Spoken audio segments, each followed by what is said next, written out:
Hey everyone, welcome back to another video. It is March 13th, 2023, and here at my guitar shop, I have a few things I want to share with you. No new guitars or anything like that, just progress of what's currently here, some home renovation projects and stuff, and yeah, hope you enjoy the video. All right, so first up, I have an exhaust fan that I purchased on Amazon, and I just installed it very crudely into my wall.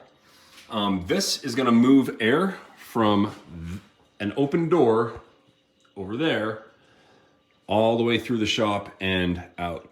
This thing moves quite a bit of air, so if that door isn't open, it's just gonna move dust around in here and screw up my finish work. So that's basically what that is for finish work. I'm also gonna be putting a filter in front of this so I can spray directly at it and then it'll filter out and go outside. The other part of the setup is this guy right here. This is a Satajet 5500. These are professional automotive spray guns, and this is what I'm used to using from the old place where I worked, and this is exactly the same thing we use. It's just an HVLP gun. And I'm going to be shooting, the finish I'm going to be using is the Centurion satin clear polyurethane top coat. It's a two-part, which means it has a catalyst. So there you go. Got my little spray station set up here, regulator on the wall. The last guitar of the, what was it, 7 that I made, I had this thing ready to assemble and everything, but then I decided to sand it back from the oil varnish, and then it's gonna be the first guitar that I spray with the new system. So right now, basically I'm just very carefully, by hand, trying to get around the logo, and I'm actually gonna finish it up with a marker here, like a pen, marker pen. I'm gonna use that in the fine details and everything, and then we're gonna clear penetrating epoxy sealer, and then it'll be ready for finish.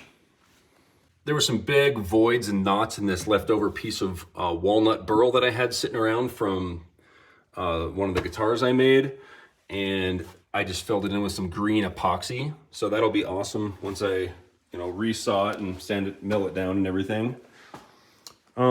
This is leftovers from the project in the house that I'm about to show you here. I need to build a station for my CNC machine. I've got a few prints here. You can see I got this directly from the artist. This is the Molly Hatchet 1976 Flirting with Disaster. I'm gonna build a frame for that. That's what all this stuff is.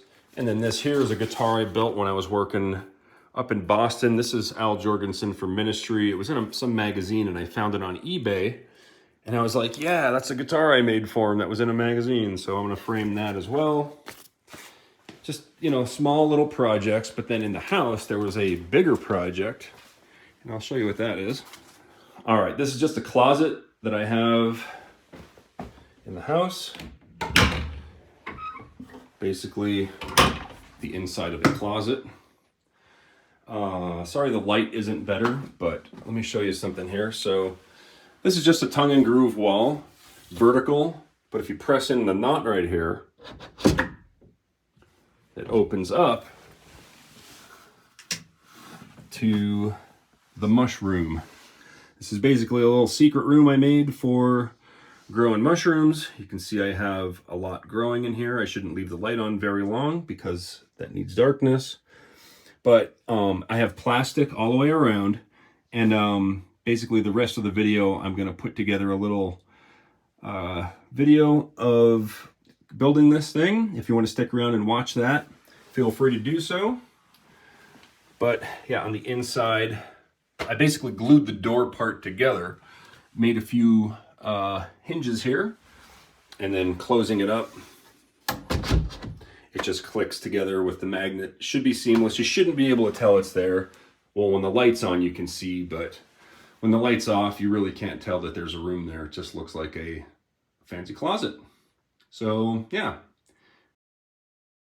Hey everyone, welcome back to another video. Today's March 7th, 2023, and I went to Home Depot and got a bunch of supplies to work on and hopefully finish up my secret room today. Not the outer part here, this is gonna be like a hidden door, but the inside I'm gonna be doing all the framing and moving some ductwork and stuff, and yeah, I'll show you what I'm doing. All right, so at Home Depot, I purchased 2 elbows. These are 5-inch elbows. I have some ear protection because I'm gonna need that because I'm getting ready to ram set some of these boards into the concrete here. That's gonna hold up a piece of plywood that's gonna hold shelves. The reason I need to not just attach the plywood directly to the concrete is because these boards are gonna hold the wood out from the wall about that far, which is gonna allow me to screw screws into it. If I put the plywood flat up against it, I'd only be able to put in, you know, less than 3/4 inch screws, which isn't gonna do anything. So that's the next step. I have to attach those 4 3 foot 6 inch 2x4s to that wall, then attach plywood. I already have the plywood cut to 2 sections of 2x6, and that should cover that entire wall. I've already went around and attached, that's some construction adhesive. I went around the edges here to kind of seal off the plastic from the inside of this room. I'm gonna leave the floor as plastic. The reason being, it's a dirt floor underneath. That's one reason. The other reason is I don't know the code for building a floor on top of that stuff. So I'm just gonna leave it as is. And then this little room down here, it's only gonna be attached by framing from hanging from the ceiling. So nothing's actually gonna be touching the ground except for some insulation strips that I'm gonna cut and put there, and maybe some expanding foam to seal it off around the edges of it. The room's only gonna be 6 foot by probably 8 feet. I haven't measured it yet. I'll get the materials as I need them. And he might be the Roadrunner. But look at his eyes. They're just kind of off. Right, so before I attach those, I'm gonna go ahead and fix this ductwork. Basically, it comes across, straight across. I'm gonna take that seam apart. I'm gonna put the elbows in and push it back. That way I have a nice square room instead of a slanted room, because I'm not gonna build around it. All right, a closer look at the duct. So it comes from the furnace over here to the register in the living room, in the front of the house.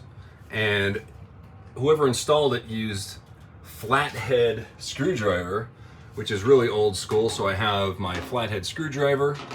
And just so you know, I've never actually done duct work. This is literally the first time ever that you're seeing on camera here. One way to learn, right? All right, so after fighting with it for a little bit, I got the strap off of the thing that was holding it up, and the furnace is running. See how dirty the pipes are? You can't really see with no light, but I'm gonna take a look in there with the flashlight. Just to kind of get an idea while it's apart on how dirty it is. And then these I should be able to move this back far enough out of my way and then make an elbow so that it's behind this rafter. I want the room to be here, the wall to be there. So I just gotta push this over without breaking it. So I gotta go inspect over there. All right, so I got the ductwork, I got the elbow put in, and I have it out of the way of where I need to go with the wall. I got these 4 2x4s attached to the wall. You can see that they're flat against the wall instead of out like this. That's just so when I put plywood up there, I can drill through it and it's not gonna hit the concrete. That's pretty much the only reason they're like that. Probably 1, 2, 3, maybe 4, 3 shelves and then 1 on the ground, just for tubs of mushrooms. And then on this rafter here, I'm gonna go over 8 feet And this is how I'm going to frame it out. So you can see I'm going to do it 16 on center for each one. What I came up with was some of this, just use this as the bottom. So it expand, like if and when the house settles a little bit, this can take the pressure from it. Because these houses in Colorado, if you don't know, they're actually floating walls. You see this here? Anybody in construction would probably, especially if you're in Colorado, I'm not sure what other states have it, but all these houses in this state are built with floating walls. And that's pretty much what this is. I'm going to attach this all together on the floor. I'll lift it up, attach it at the top, and then we can start on this wall. I got this thing framed out. I still have to figure out a way to attach the top to that rafter. Probably just going to take another 2x4 and connect all of these up above this little cross thing there. Maybe I can get around it. If not, I'll just attach those two together. And then we can start working on this wall. If there are any gaps under there, and I think there might be, I'm just going to fill those with the spray foam sealer stuff, or caulking or something. We'll get it sealed. I am going to be probably hanging plastic on the inside of this entire thing as well, along with an exhaust or a ventilation, a fan somewhere installed in here for air exchange as well. So it doesn't have to be completely airtight, but it does have to be climate controlled, if that makes any sense. Yeah, so I guess now we have this thing is 8 feet long. Now I just gotta measure from there to wherever I decide to attach it, get that exact measurement, frame that out exactly the same way. Then we can start putting up our plywood. I cut the plywood in 2 foot by 6 foot sections, so they're gonna fit right along these studs. And we should have to work around like that. And then I can give this place a nice deep cleaning. While I'm here, I should probably put plywood up along this wall as well. I can get even more shelves or tools or something up there that I need for mushroom growing. I can keep my substrates and stuff down here. Yeah, it'll work out pretty good. And then, not in this video, but probably a future video, I'm gonna be doing the hidden door on the outside. It's gonna be all tongue and groove knotty pine on the other side.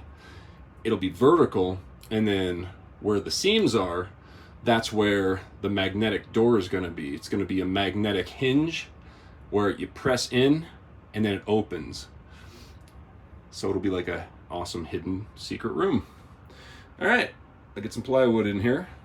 Right, so I didn't film anything after that, so I just wanted to show that little bit of kind of like my mindset going into building the thing and how it all works. As you can see, it's built behind my closet wall into my crawl space, which was basically just storage areas. You can see there's all kind of tubs and stuff down there. I just thought it would be a fun project between guitar runs. Right now, I'm not running any new guitars, but when I get back, I'm going to Pennsylvania here in a minute. And I'm going over to Europe, but when I come back, well, probably before I go to Europe, I'll be starting another run of guitars. If anybody has any suggestions on what kind of guitars they would like me to build, I'm thinking about building some bass guitars.